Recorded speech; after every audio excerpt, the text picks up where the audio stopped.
వద్దకు వచ్చి, మహాత్మా, నా మదిలో 3 ప్రశ్నలు ఉన్నాయి. వాటికి మీరు సమాధానం చెబుతారని నేను చాలా దూరం నుంచి వచ్చాను. మీరు వాటికి సమాధానం చెబితే నా మనస్సుకు శాంతి లభిస్తుంది అని అంటాడు.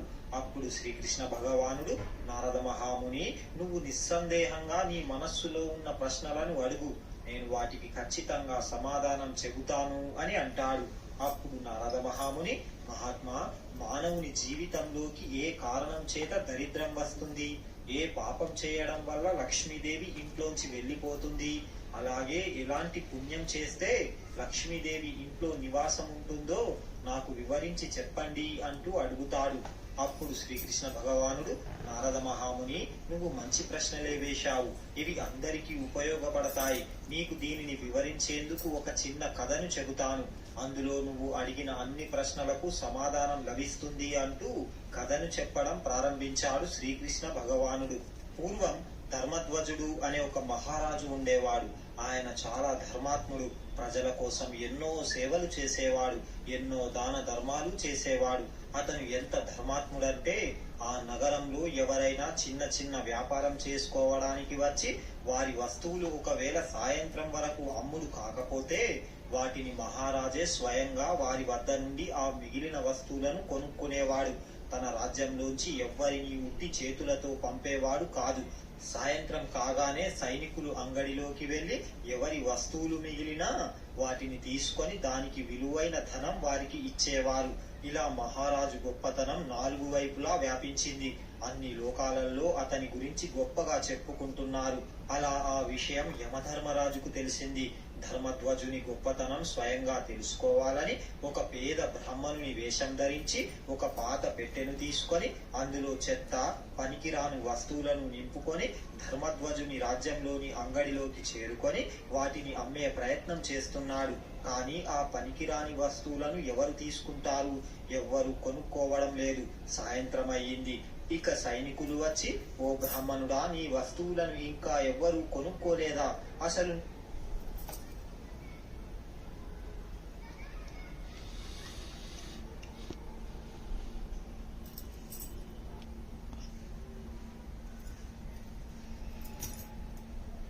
నువ్వు ఏమమ్ముతున్నావు?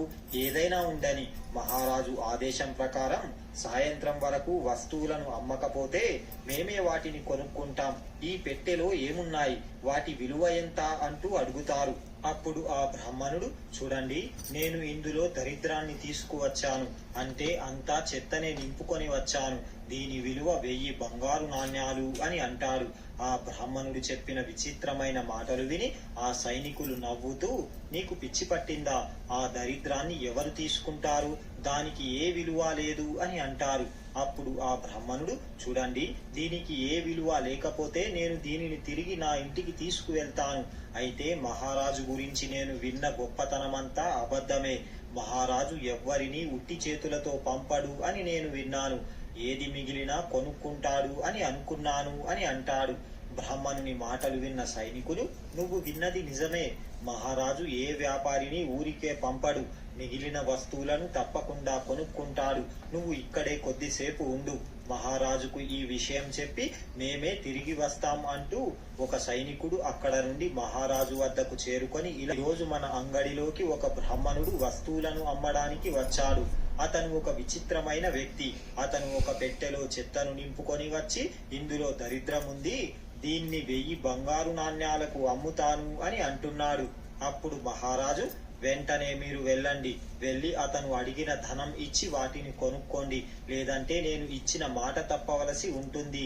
నేను ఎప్పటికీ కూడా మాట తప్పను అని అంటాడు. ఇక సైనికులు ఆ బ్రాహ్మణుని వద్దకు చేరుకొని, ఓ బ్రాహ్మణుడా, నీకు 500 బంగారు నాణ్యాలు ఇస్తాము. వాటిని తీసుకొని ఆ పెట్టెను మాకు ఇచ్చి ఆనందంగా మీ ఇంటికి వెళ్ళిపో అని అంటారు. అప్పుడు ఆ బ్రాహ్మణుడు, చూడండి, నేను దీనిని 1000 బంగారు నాణ్యాలకు మాత్రమే ఇస్తాను. అంతకు తక్కువకు నేను అమ్మను. మీకు ఇష్టం ఉంటే తీసుకోండి, లేదంటే ఇక్కడ నుండి వెళ్ళిపోండి అని అంటాడు.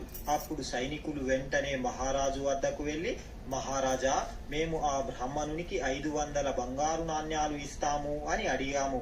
కానీ అతను వినడం లేదు. 1000 బంగారు నాణ్యాలు ఇవ్వమంటున్నాడు. ఆ పెట్టెలో అంతా చెత్త, దరిద్రమే ఉంది. దానిని 1000 బంగారు నాణ్యాలకు కొనడం ఉచితం కాదు అని అంటారు. అప్పుడు ఆ మహారాజు, చూడండి, ఇది నా సత్యానికి ధర్మానికి సంబంధించిన విషయం. నేను ఎవ్వరినీ నా రాజ్యంలోంచి ఉట్టి చేతులతో పంపలేను. నేను సత్యాన్ని ఎప్పుడూ విడవను. నా ప్రాణం పోయినా సరే మీరు వెళ్లి అతను అడిగిన 1000 బంగారు నాణ్యాలను ఇచ్చి ఆ వస్తువులను తీసుకురండి అంటూ ఆదేశించాడు. వెంటనే సైనికులు ఆ బ్రాహ్మణుని వద్దకు చేరుకొని అతనికి 1000 బంగారు నాణ్యాలు ఇచ్చి దరిద్రంతో నిండిన ఆ పెట్టెను తీసుకొని మహారాజు వద్దకు చేరుకున్నారు. ఆ బ్రాహ్మణుడు బంగారు నాణ్యాలను తీసుకొని ఆ రాజ్యం నుంచి వెళ్లిపోయాడు. అప్పుడు మహారాజు ఆ పెట్టెను రాజమందిరంలో ఉంచమని ఆదేశించాడు. ఇక చీకటి పడింది. రాత్రి పడుకునే సమయంలో మహారాజు రాజమందిరం ముందు చల్లగాలికి అటూ ఇటూ తిరుగుతూ ఉన్నాడు.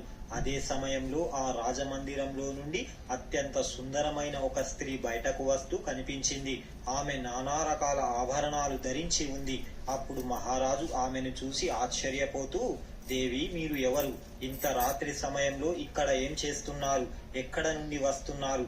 ఎటు వెళ్తున్నారు అంటూ అడుగుతాడు. మహారాజు మాటలు విన్న ఆ దేవి, మహారాజా, నేను లక్ష్మీదేవిని. మీరు చాలా సత్యవంతులు, ధర్మాత్ములు. అందుకే నేను ఇన్ని రోజులు మీ రాజమందిరంలో నివాసం ఉంటున్నాను. కానీ ఈ రోజు మీ రాజమందిరంలోకి దరిద్రం వచ్చింది. ఎక్కడైతే దరిద్రం ఉంటుందో నేను అక్కడ ఉండలేను. ఈ రోజు ఒక పెట్టెలో దరిద్రం వచ్చింది. అందుకే నేను ఇక్కడ నుండి వెళ్లిపోతున్నాను అని అంటుంది. అప్పుడు ఆ మహారాజు, దేవి, మీ ఇష్టం. నేను సత్యానికి కట్టుబడి ఉన్నాను. నేను ఇచ్చిన మాటను ప్రాణం పోయినా విడిచిపెట్టాను. అలాగే ఆ పెట్టెను కూడా నేను బయట పెట్టాను. అలా చేస్తే నా మాట పోతుంది. అందుకే నేను ఆ పెట్టెను కొనుక్కున్నాను. ఇక నన్ను మీరు క్షమించండి అని అంటాడు. ఇక లక్ష్మీదేవి రాజమందిరాన్ని విడిచి వెళ్లిపోయింది. ఆ కొద్దిసేపటికే ఒక సుందరమైన పురుషుడు రాజమందిరంలో నుండి బయటకు రావడం కనిపించింది. అప్పుడు మహారాజు, మీరు ఎవరు? ఇక్కడకు ఎలా వచ్చారు? ఎటు వెళ్తున్నారు అంటూ అడుగుతాడు. అప్పుడు ఆ వ్యక్తి, నా పేరు దానం. మీరు సత్యవంతులు, ధర్మాత్ములు, ఎల్లప్పుడూ ధర్మాన్ని నమ్ముకున్నారు.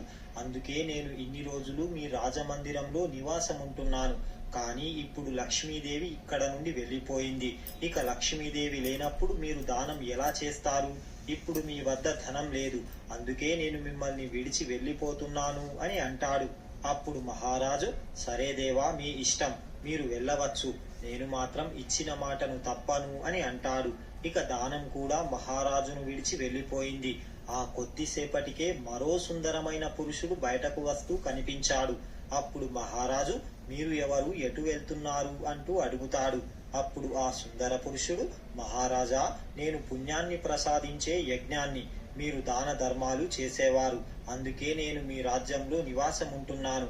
కానీ ఇప్పుడు లక్ష్మీదేవి, దానం రెండూ కూడా మిమ్మల్ని విడిచి వెళ్లిపోయాయి. అందుకే నేను కూడా వెళ్లిపోతున్నాను. ఎందుకంటే ఆ రెండూ లేకుండా నువ్వు యజ్ఞాలు చెయ్యలేవు, దానాలు చెయ్యలేవు. దానం చెయ్యకపోతే యజ్ఞం సంపూర్ణం కాదు.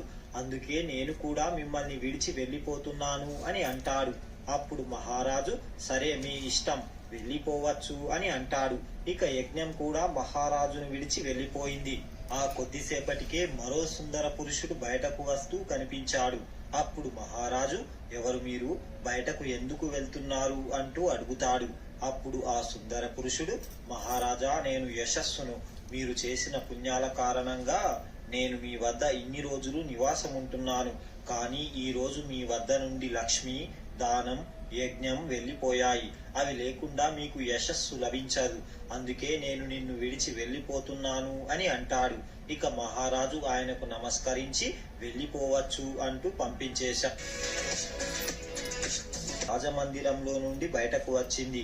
అప్పుడు మహారాజు, ఓ దేవి, నువ్వు ఎవరు? ఏ కారణం చేత బయటకు వెళ్తున్నావు అంటూ అడుగుతాడు. అప్పుడు ఆ స్త్రీ, మహారాజా, నేను కీర్తిని. లక్ష్మి, దానం, యజ్ఞం, యశస్సు ఇవన్నీ నిన్ను విడిచి వెళ్లిపోయాయి. అవి లేకుండా మీకు కీర్తి లభించదు. నేను ఇక్కడ ఉండలేను. అందుకే నేను కూడా వెళ్లిపోతున్నాను అని అంటుంది. ఇక మహారాజు ఆమెను కూడా పంపించేశాడు. ఇక చివరగా ఒక సుందర పురుషుడు రాజమందిరంలో నుండి బయటకు వస్తూ కనిపించాడు.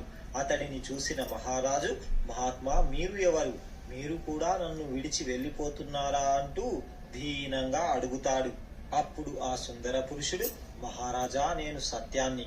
మీకు సత్యవంతుడని ధర్మాత్ముడైన మహారాజని నేను ఇన్ని రోజుల నుండి మీ వద్ద ఉంటున్నాను. కానీ ఇప్పుడు మీ వద్ద నుండి లక్ష్మీదేవి, దానం, యజ్ఞం, యశస్సు, కీర్తి అన్ని నిన్ను విడిచి వెళ్ళిపోయాయి. అందుకే నేను కూడా వెళ్ళిపోతున్నాను అని అంటాడు. అప్పుడు ఆ మహారాజు, ఓ సత్యమా, నువ్వు కూడా నన్ను విడిచి వెళ్ళిపోతున్నావా? నేను ఎప్పుడూ కూడా నిన్ను విడవలేదు. సత్యాన్ని విడవనందుకే అందరూ నన్ను విడిచి వెళ్ళిపోయారు. నేను సత్యంగా ఉండడానికి దరిద్రాన్ని కూడా ఇంట్లో ఉంచుకున్నాను. నా రాజ్యంలో ఎవ్వరు ఆకలితో ఉండకూడదని చిన్న వ్యాపారుల వద్ద మిగిలిన వస్తువులను కొనుక్కుంటానని మాట ఇచ్చాను. ఆ మాట నేను తప్పితే సత్యాన్ని విడిచిపెట్టినట్టే. అందుకే ఇచ్చిన మాటను విడవకూడదని అతని వద్ద 1000 బంగారు నాణ్యాలు ఇచ్చి మరి నేను దరిద్రాన్ని కొనుక్కున్నాను. దాని కారణంగా ఈ రోజు లక్ష్మీదేవి నా ఇంట్లోంచి వెళ్ళిపోయింది. ఆమె వెళ్ళిపోగానే దానం, యజ్ఞం, కీర్తి, యశస్సు అందరూ నన్ను విడిచి వెళ్ళిపోయారు. సత్యంగా ఉన్నందుకే అందరూ నన్ను విడిచి వెళ్ళిపోయారు. ఇక నువ్వు వెళ్ళిపోతే నేను బ్రతికి ఉన్నా ఏం లాభం లేదు అని అంటాడు. అప్పుడు ఆ సత్యం, మహారాజా నువ్వు బాధపడకు, నా వల్ల అందరూ నిన్ను విడిచి వెళ్ళిపోయారు కదా, ఇక నేను మాత్రం జీవితాంతం నిన్ను విడిచి ఎక్కడకు వెళ్ళను, నీతోనే ఉంటాను. మీరు నిజంగానే సత్యవాది ధర్మాత్ములు, ఇక నేను ఇక్కడే ఉంటాను అంటూ తిరిగి రాజమందిరంలోకి వెళ్ళిపోయాడు. ఆ కొద్దిసేపటికే ఒక అందమైన స్త్రీ అక్కడకు వచ్చింది. అప్పుడు మహారాజు, దేవి నువ్వు ఇప్పుడే వెళ్ళిపోయిన కీర్తివి కదా, ఇక్కడ ఉండను అని వెళ్ళిపోయావు, మళ్ళీ ఎందుకు తిరిగి వచ్చావు అంటూ అడుగుతాడు. అప్పుడు కీర్తి, మహారాజా నన్ను క్షమించు, నేను లక్ష్మి, దానం, యజ్ఞం లేకుండా ఉండగలను, కానీ సత్యం లేకుండా ఉండలేను. సత్యం ఎక్కడుంటే నేను అక్కడే నివాసం ఉంటాను అని అంటుంది. మహారాజు సంతోషించి ఆమెకు స్వాగతం పలికాడు. ఆమె రాజమందిరంలోకి వెళ్ళిపోయింది. ఆ తరువాత కొద్దిసేపటికే యశస్సు కూడా అక్కడికి చేరుకున్నాడు. అప్పుడు మహారాజు, ఓ మహాత్మా, నువ్వు యశస్సువు కదా, నువ్వు నన్ను విడిచి వెళ్ళిపోయావు, మళ్ళీ ఎందుకు తిరిగి వచ్చావు అంటూ అడుగుతాడు. అప్పుడు ఆ పురుషుడు, మహారాజా ఎంత ధనవంతుడైనా ఎంత దానాలు చేసినా సత్యం లేకుండా యశస్సు లభించదు. అందుకే సత్యం ఎక్కడ ఉంటే నేను అక్కడే ఉంటాను అంటూ అతను రాజమందిరంలోకి ప్రవేశించాడు. ఆ తరువాత కొద్దిసేపటికే యజ్ఞం కూడా అక్కడికి తిరిగి వచ్చాడు. అప్పుడు మహారాజు, మహాత్మా నువ్వు యజ్ఞానివి, మళ్ళీ తిరిగి వచ్చావు అంటూ అడుగుతాడు. అప్పుడు యజ్ఞం, మహారాజా ఎంత ధర్మాత్ముడైనా ఎంత ధనవంతుడైనా సత్యం లేకుండా యజ్ఞం యొక్క ఫలితం లభించదు. మీ వద్ద సత్యం ఉంది, ఇక నేను కూడా మీతోనే ఉంటాను అంటూ యజ్ఞం కూడా వేగంగా రాజమందిరంలోకి వెళ్ళిపోయాడు.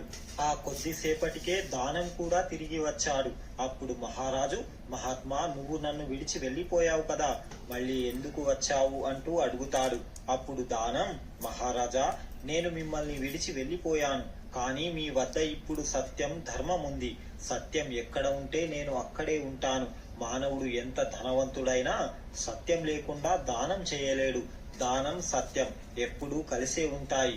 అందుకే నేను మీ వద్దకు తిరిగి వచ్చాను అని అంటాడు. అప్పుడు మహారాజు చాలా సంతోషమంటూ స్వాగతం పలికాడు. ఇక దానం కూడా రాజమందిరంలోకి వెళ్ళిపోయాడు. ఆ తరువాత సాక్షాత్తు లక్ష్మీదేవి తిరిగి వచ్చేసింది. అప్పుడు మహారాజు, దేవి తిరిగి వచ్చినందుకు చాలా సంతోషం, కానీ తిరిగి రావడానికి గల కారణం ఏమిటి అంటూ అడుగుతాడు. అప్పుడు లక్ష్మీదేవి, మహారాజా ఇదంతా కూడా నీ సత్యాన్ని పరీక్షించడానికే జరిగింది. ఇప్పుడు నీ వద్ద దానం, యజ్ఞం, యశస్సు, కీర్తి అందరూ ఉన్నారు, కానీ నేను లేకపోతే వాళ్ళు ఉండలేరు. అందుకే సత్యాన్ని, ధర్మాన్ని కాపాడడానికే నేను మళ్ళీ నీ వద్దకు తిరిగి వచ్చాను అని అంటుంది. అప్పుడు మహారాజు, దేవి నువ్వు తిరిగి వచ్చినందుకు చాలా సంతోషం, కానీ ఇప్పుడు నా రాజమందిరంలో దరిద్రంతో నిండిన పెట్టె ఉంది. దరిద్రం ఉన్న వద్ద నువ్వు ఉండవు కదా అంటూ అడుగుతాడు. అప్పుడు లక్ష్మీదేవి, మహారాజా నా కృప వల్ల దరిద్రంతో నిండిన ఆ పెట్టె కూడా బంగారంగా మారుతుంది అంటూ లక్ష్మీదేవి రాజమందిరంలోకి ప్రవేశించింది. లక్ష్మీదేవి లోపలికి ప్రవేశించడంతో దరిద్రంతో నిండిన ఆ పెట్టె బంగారంతో నిండిపోయింది. ఆ కొద్దిసేపటికే స్వయంగా ధర్మరాజే బ్రాహ్మణుని వేషంలో మహారాజు వద్దకు చేరుకున్నాడు. అప్పుడు మహారాజు, ఓ బ్రాహ్మణుడా నువ్వు ఎవరు? నువ్వైతే నా వద్ద నుండి వెళ్ళలేదు కదా, ఎందుకు ఇక్కడకు వచ్చావు అంటూ అడుగుతాడు. అప్పుడు ధర్మరాజు, మహారాజా నేను సాక్షాత్తు ధర్మరాజును. నేనే ఆ బ్రాహ్మణుని వేషంలో వచ్చి 1000 బంగారు నాణ్యాలు తీసుకొని నీకు దరిద్రాన్ని ఇచ్చాను. కానీ నీ సత్యంతో నన్ను ఓడించావు, నువ్వు నన్ను మెప్పించావు. నీకు ఏదైనా వరమిస్తా, నీకు ఏం కావాలో కోరుకో అని అన్నాడు. అప్పుడు మహారాజు, దేవా మీ దర్శనం వల్ల నా జన్మ ధన్యమైపోయింది, ఇక నాకేమీ వద్దు. నేను జీవితాంతం సత్యం, ధర్మం తప్పకుండా ఉండేలా ఆశీర్వదించండి అంటూ అడుగుతాడు. అప్పుడు ధర్మరాజు అతన్ని ఆశీర్వదించి అక్కడ నుండి వెళ్ళిపోయాడు. కథను ముగించిన శ్రీకృష్ణ భగవానుడు నారద మహాముని, ఈ కథను బాగా విన్నావు కదా. ఆ మహారాజు సత్యాన్ని ధర్మాన్ని విడవనందుకు దానం, యజ్ఞం, కీర్తి, యశస్సు, లక్ష్మి ఇలా అన్నింటిపై విజయం సాధించాడు. అందుకే మానవులు ఎల్లప్పుడూ కూడా సత్యాన్ని ధర్మాన్ని విడవకూడదు. ఎల్లప్పుడూ సత్యాన్ని పాటించాలి, ధర్మంగా బ్రతకాలి. ఎవరైతే ధర్మంగా సత్యంగా జీవిస్తూ ఉంటారో అలాంటి వారి వద్దే ఎల్లప్పుడూ లక్ష్మీదేవి నివాసం ఉంటుంది అని చెబుతాడు. ఇక నారద మహాముని ఎంతో సంతోషించి శ్రీకృష్ణ భగవానునికి నమస్కరించి అక్కడ నుండి వెళ్ళిపోయాడు. చూశారు కదా. మీకు గనక ఈ వీడియో నచ్చితే జై శ్రీ